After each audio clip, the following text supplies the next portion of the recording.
abrir nuestra Biblia en segunda de Samuel 13 del 1 al 5. Segunda de Samuel 13 del 1 al 5, y leemos la palabra de Dios en el nombre del Padre, del Hijo y del Espíritu Santo. La palabra de Dios dice: y Jonadab dijo: acuéstate en tu cama y finge que estás enfermo. El título para este mensaje: el pecado de la manipulación, segunda parte.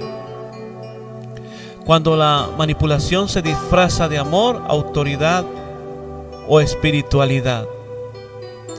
Amada iglesia, hay muchos testimonios de personas, inclusive videos donde hay personas que manipulan a otras de diferentes maneras. Pero estos mensajes lo que hacen es abrir los ojos de las personas para que puedan saber qué viene de Dios y qué no viene de Dios. Por eso debemos siempre estar buscando al Señor para que nos dé la sabiduría y el discernimiento, porque vemos cosas absurdas en diferentes videos donde muchas personas son manipuladas y las otras personas, por falta de conocimiento, se dejan manipular. Por ejemplo, yo tengo un video donde un pastor dice que le dice a una hermana que abriera la boca y que él iba a escupir sobre su boca y que ahí inmediatamente quedaba el Espíritu Santo en ella. Y la hermana, así como sin pensarlo dos veces, de una vez abrió la boca. O sea, y es algo que la iglesia debe estar despierta, porque esas cosas son incorrectas, no están en la Biblia. Si no están en la Biblia, no existen. Así que estos mensajes son para sensibilizar a las personas, para que vean que conforme no está en la palabra no pueden hacerlo, no pueden permitir que eso suceda. Una de las características más peligrosas de la manipulación es que rara vez se presenta como algo malo. La manipulación suele disfrazarse de amor, de preocupación, de consejo, de autoridad, de amistad, de espiritualidad, etc. Y muchas personas son manipuladas sin darse cuenta, porque el manipulador sabe cómo tocar las emociones, las necesidades y las debilidades de la persona. La Biblia nos presenta el caso de, ahí usted lo puede encontrar, el caso de Amnón y Jonadab. Amnón tenía un deseo pecaminoso hacia Tamar, pero necesitaba un plan para lograrlo. Y Jonadab le enseñó a manipular la situación. Aquella manipulación, si usted sigue leyendo la historia, aquella manipulación terminó produciendo dolor, violencia, muerte y destrucción familiar. O sea que eso alcanzó a la familia. Por eso lo que comenzó como una estrategia terminó en tragedia. En el contexto, le voy a hacer un pequeño contexto histórico importante. Y en esa historia ocurre durante el reinado de David. David había cometido pecados graves anteriormente, y las consecuencias comenzaron a manifestarse dentro de su propia familia. Y recordemos que Amnón era hijo de David y Tamar era una media hermana. Jonadab era un hombre extremadamente astuto, tenía mucha astucia. La palabra hebrea utilizada para describirlo implica a alguien sagaz, inteligente y calculador, y usó su inteligencia para el mal. Muchas personas son muy inteligentes. Recuerdo en este momento a un narcotraficante conocido en Colombia. Este hombre tenía mucha inteligencia, mucha sabiduría. Sí, Él no colocaba dinero para hacerlo, como decimos nosotros, las vueltas. Pero alguien le dijo un día, le dijo, pero es que usted no coloca nada de dinero. Llegó y le dijo, coloque el dedo aquí en mi mente. Y dijo, aquí está toda la sabiduría para poder que usted no pierda la plata, la platica. Entonces, y por ejemplo también vemos los nazis. Esta gente eran muy inteligentes. ¿Pero qué? Esa inteligencia la utilizaban para hacer lo malo. Para hacer lo bueno, nada. Pero para hacer lo malo, todo. Entonces, como primer punto de 20, la manipulación usa las emociones como arma. Y vemos ahí en Jeremías 17:9, dice la palabra: engañoso es el corazón más que todas las cosas. En la historia que acabamos de leer de Jonadab le enseñó a Amnón se llama, a fingir enfermedad. Debía provocar compasión, debía generar lástima, debía despertar emociones. Porque es que la manipulación emocional busca controlar a otros mediante sentimientos. Y algunas personas manipulan usando lágrimas, culpa, victimismo, silencio y amenazas emocionales. No buscan resolver problemas, buscan controlar decisiones. Por eso en la iglesia encontramos personas que dicen, y eso lo vemos en el caminar con Dios, personas que dicen, si me amaras harías esto. Después de todo lo que he hecho por ti, debes hacer tal cosa. O hay otros que dicen, Dios me dijo que debes obedecerme. ¿Sí? Cuando eso se va al extremo, ya la persona, si tiene el discernimiento, dice, no, ya no puedo, esto ya no es de Dios. Por eso debemos siempre estar orando. Debemos siempre estar, porque usted cuando ora, usted cuando lee la palabra, usted se vuelve muy sensible al Espíritu Santo, y el Espíritu Santo lo guía a uno a la verdad. Y cuando viene alguien a decirle algo, entre comillas, verdad, usted sabe qué intencionalidad tiene. Usted sabe inclusive la intención del tono de la voz. Usted discierne muchas cosas, pero usted necesita estar metido o estar metida en la presencia del Señor. Porque si no es así, viene alguien y fácilmente lo manipula. ¿Sí? Viene una manipulación sobre esa persona. ¿Por qué qué? Simplemente la persona se deja manipular porque no tiene el conocimiento.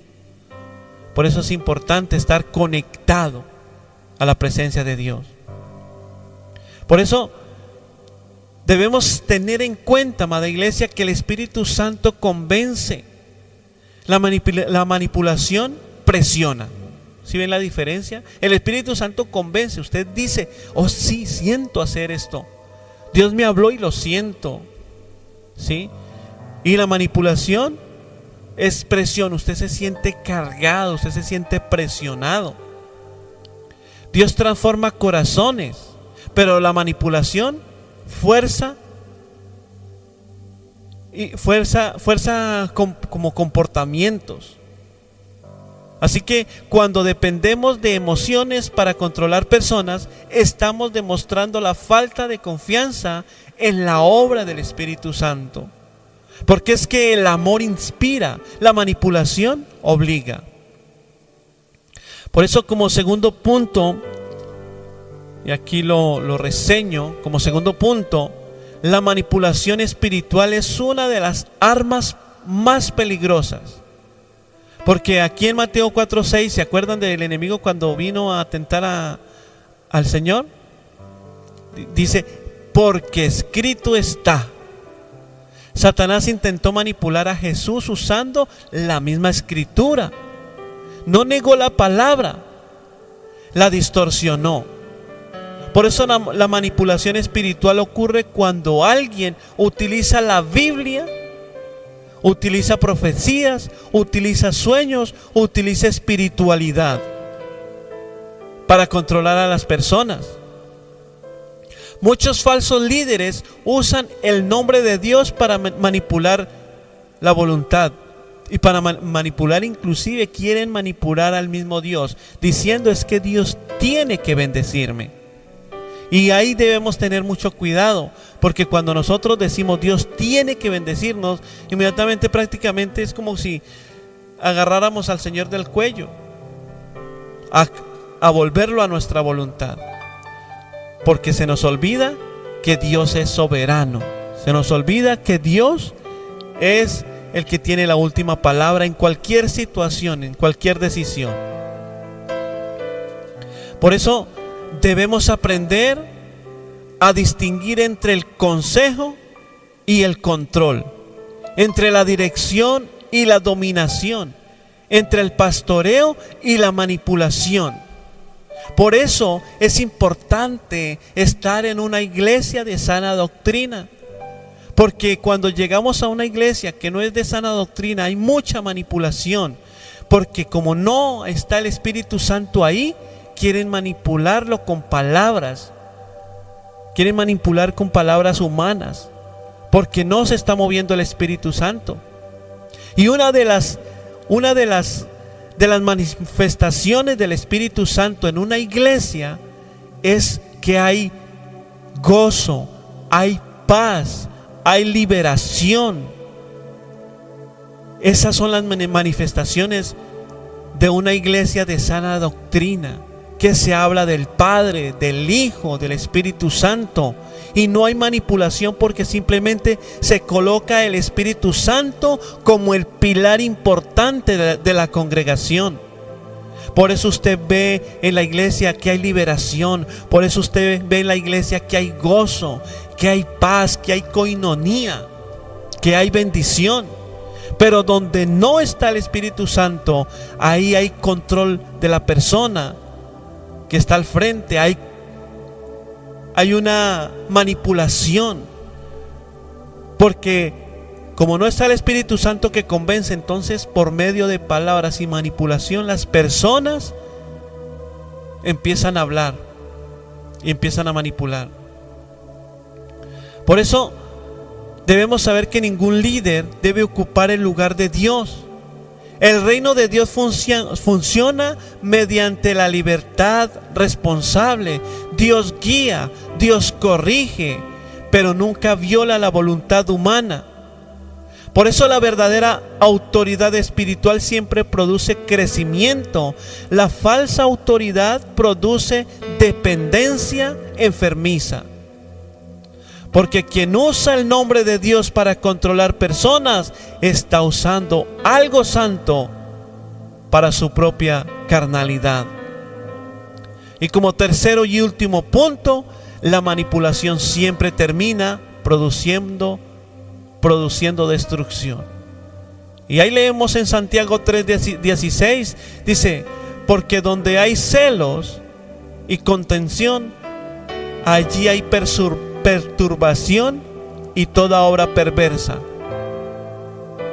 Por eso Amnón consiguió lo que quería, pero después Tamar quedó destruida emocionalmente. Absalón se llenó de odio. David sufrió profundamente y Amnón murió asesinado. Y usted puede leer la historia. La manipulación puede producir ganancias temporales, pero genera pérdidas eternas. Toda relación construida sobre manipulación eventualmente colapsará. La confianza rota tarda años en restaurarse. Por eso hay muchas personas que en muchos lugares les han hecho daño. Y cuando llegan a la iglesia, llegan hay veces incrédulas.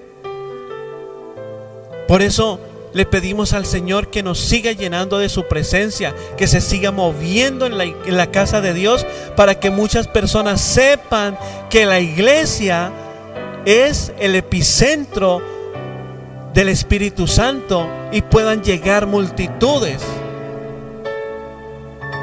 Por eso Por eso Dios es Dios de verdad. El enemigo es padre de la mentira, y toda manipulación nos acerca más al modelo del enemigo que al carácter de Cristo. La verdadera madurez espiritual se demuestra cuando aprendemos a dejar que Dios obre sin intentar controlar resultados. Porque es que la manipulación construye castillos de arena que tarde o temprano serán derribados por la verdad. Por eso, en esta historia vemos tantas cosas. Amnón desarrolló un deseo incorrecto. Jonadab diseñó un plan manipulador. Se utilizó el engaño emocional. Tamar fue atrapada en la trampa. El pecado produjo destrucción familiar y las consecuencias alcanzaron toda la casa de David. Por eso, amada iglesia, debemos examinar nuestro corazón. ¿Manipulamos a nuestros hijos? ¿Manipulamos a nuestro cónyuge? ¿Manipulamos a nuestros líderes? ¿Manipulamos a nuestra congregación? La iglesia de Cristo debe reflejar la verdad. Debe reflejar la transparencia, la integridad, el amor genuino. No necesitamos manipular para que Dios actúe. No necesitamos controlar para que Dios cumpla su propósito. Porque es que la manipulación es uno de los pecados más peligrosos, porque muchas veces se esconde detrás de buenas intenciones. Pero Dios nunca busca personas que sepan controlar. Dios busca a personas que sepan confiar. Cristo nunca manipuló a nadie para guiarlo. Él decía: si alguno quiere venir en pos de mí. Jesús invitaba. Jesús invita hoy en día a personas a que lo sigan. Jesús invita, convence. Jesús transforma. Y hoy el Señor nos llama a renunciar al control, al engaño y a la manipulación, a la presión emocional. Y nos invita a caminar en verdad. Nos invita a caminar en libertad, a dependencia total del Espíritu Santo. Porque es que la manipulación busca dominar corazones y Cristo busca transformarlos. Padre, en esta mañana te damos muchas gracias. Te damos gracias por esta palabra que tú nos has dado, Señor. Padre, perdónanos si alguna vez hemos manipulado a alguien, Señor. Como seres humanos tú sabes que tenemos errores, pero te pedimos en esta mañana que nos perdones, que nos levantes en victoria, Señor, y que podamos, Señor, transformar vidas por medio del Espíritu Santo. Hoy te pedimos, Espíritu Santo, que te entrones en nuestras vidas y que seas tú el que convenzas. Y que seas tú el que transformes y que nos sigas usando para tu gloria y para tu honra, Señor. Que podamos caminar contigo, que podamos ver cómo personas son transformadas por ti, Espíritu Santo. Que nuestras manipulaciones cesen y que aflore y que reine en nosotros el Espíritu Santo de Dios. Porque es que yo creo firmemente que con Cristo vamos a la fija, en el nombre de Cristo Jesús. Amén y amén.